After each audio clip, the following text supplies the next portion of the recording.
Welcome back, everybody. Hi, James.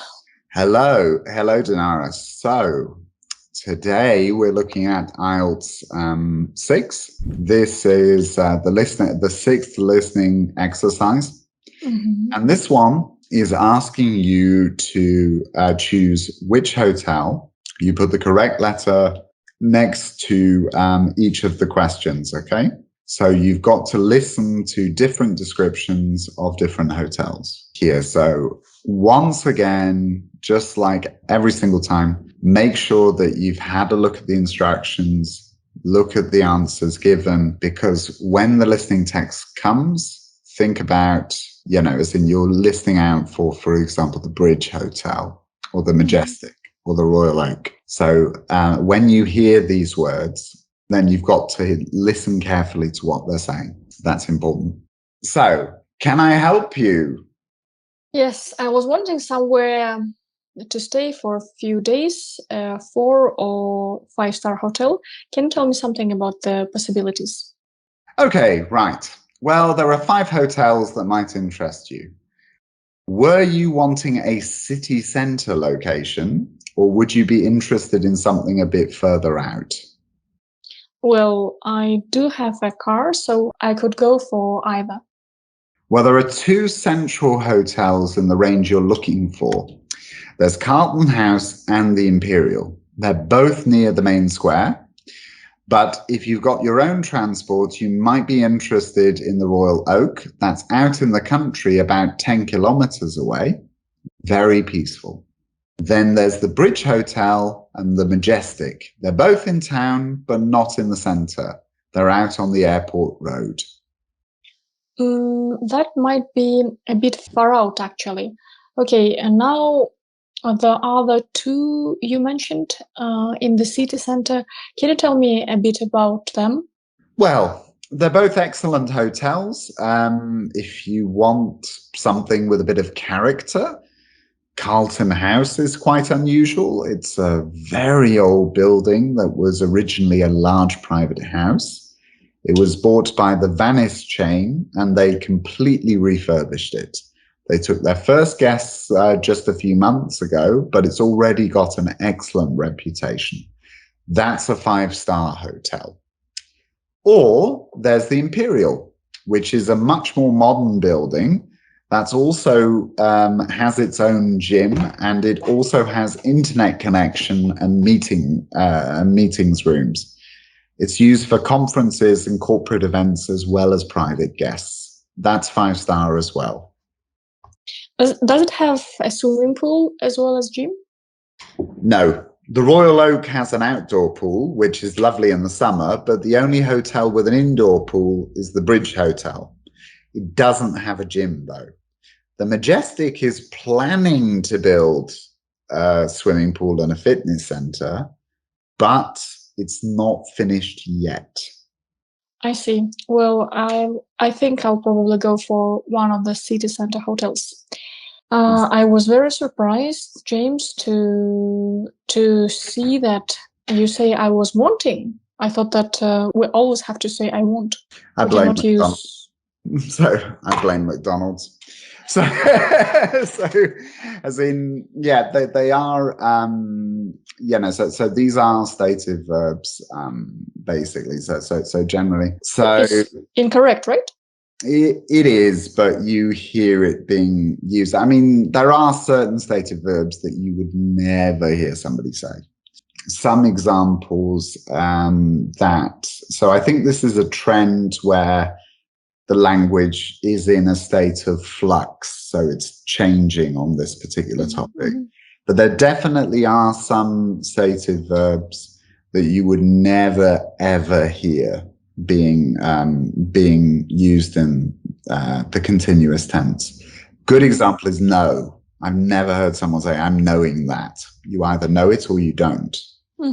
So it's a good rule of thumb, but you may hear some but I do hear native speakers saying want as a want in that context. Yeah, in the continuous tense. I think particularly with McDonald's advertising campaign where they say, I'm loving it, that probably made it more common. So particularly with these emotion verbs like hate, love, like, etc., or dislike, it is becoming more common for these to be used in continuous senses, in continuous tenses as well.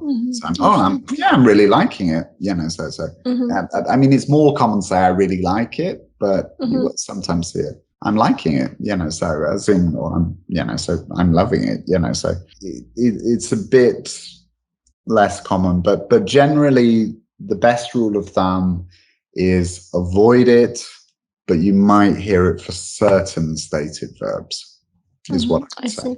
And also, it took me some time to get used to that.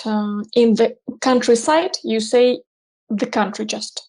Not in I live in the countryside. You just say I live in the country. And at the first I thought that obviously we all live in the countries.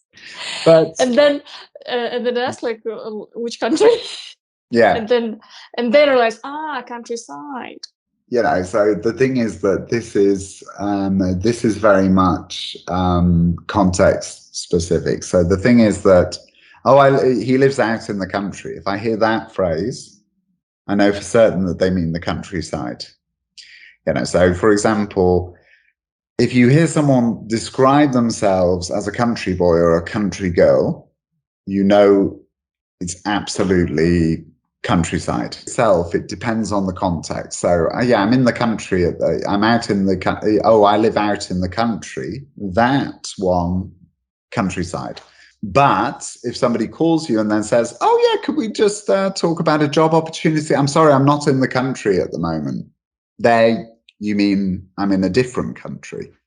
So it's very context specific. But whereas countryside, every single context, it means out in nature, so out, away from the city.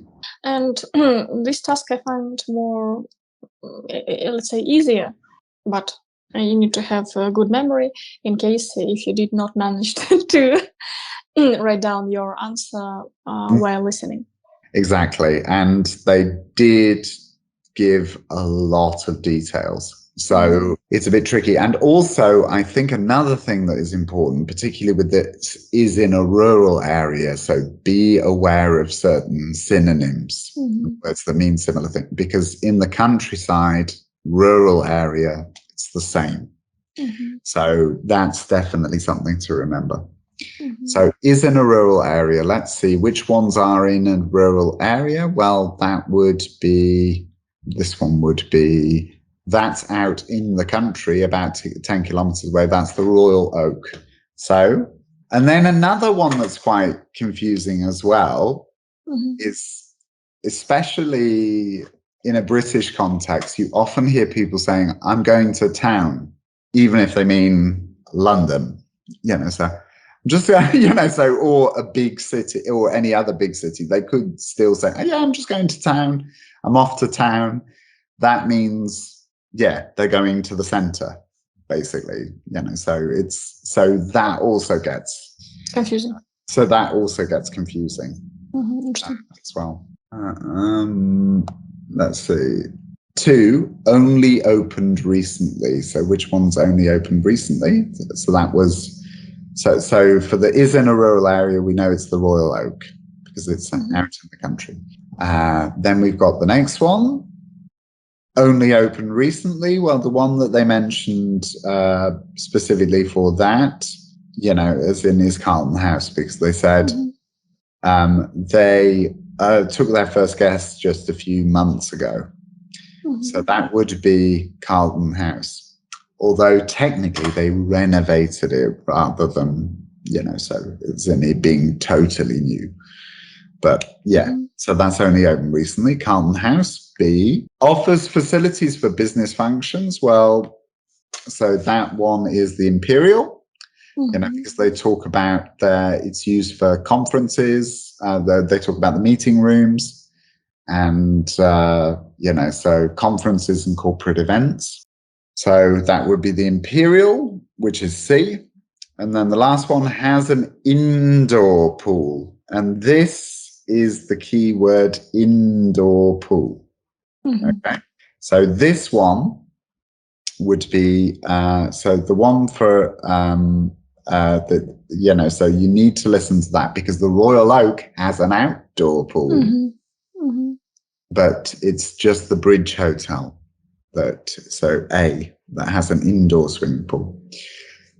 So that is one more thing I would say as advice is be careful about that. If you hear the word indoor, so you could get tripped by that. You could trip up because of this, because they mention 2 different hotels having swimming pools, but the key word is indoor there to differentiate them. So I suppose this service, I don't know, I doubt that it still exists, that on call you book hotels. I think nowadays. Yeah, so it did feel quite anachronistic, so because nowadays we would just check in whatever meta search or online travel agent, or as in just Google it or do Airbnb or whatever, so we have a lot of different options, so I do remember back in the day when you would go to an actual travel agent and going there with my parents, and then they were saying, yes, I want this sort of hotel, but it feels very, very old fashioned. So I can imagine, I think people still do sometimes ask for recommendations for places to eat and stuff like that. You might do that, but most of it you'll do it online. And I also wanted to ask you about this phrase. You mentioned it several times today while making this video. Thumb something. This thumb, right? Rule of thumb. Do you mean? Thumb. This is thumb, right? No. Yeah, thumb. That's right. A rule of thumb is it just means basically so a general rule that doesn't work in every case, but so it's a rough guideline. That's what it is. Interesting. Some kind of rule. Yeah, exactly. For example, to open a door to a lady. For example. Yeah. So that's exactly. So as a rule of thumb, a general guide, you should do something. So it's not like it's not usually used with etiquette or manners or behavior, but as a rule of thumb, so it means not in every single case, but a general rule. But that particular phrase has a bit of a dark history. So it's because thumbs do a cut? No. Really? Because in the 19th century, husbands were allowed to beat wives with sticks that were thinner, that were no thicker than the width of their thumbs. So interesting. It's got, so, but you do see these with certain phrases that they actually come from really dark parts of history, and that's a good example of one. But at least that's what the folk etymology is of, so what people say it comes from. So it's possible it might be from something else, but that's the one that I heard, So that particular phrase has a bit of an unpleasant history, but it's very commonly used in English nowadays to mean a general rule or a general guidance. The first time I've heard it today. So as usual, like with studying any subject, there is always something new. As usual, each episode is very interesting with you, James, because you are, for me, encyclopedia. An encyclopedia? Yeah. Yes, you are. My brain is like a sponge, and it just takes in all the dirt and the bits that I don't need, and then leaves out the good. And guys, as usual, we invite you to our social media. You'll find there more interesting information, and you can write us on WhatsApp or social media if you would like to join our school and study English with us. Thank you. Bye-bye.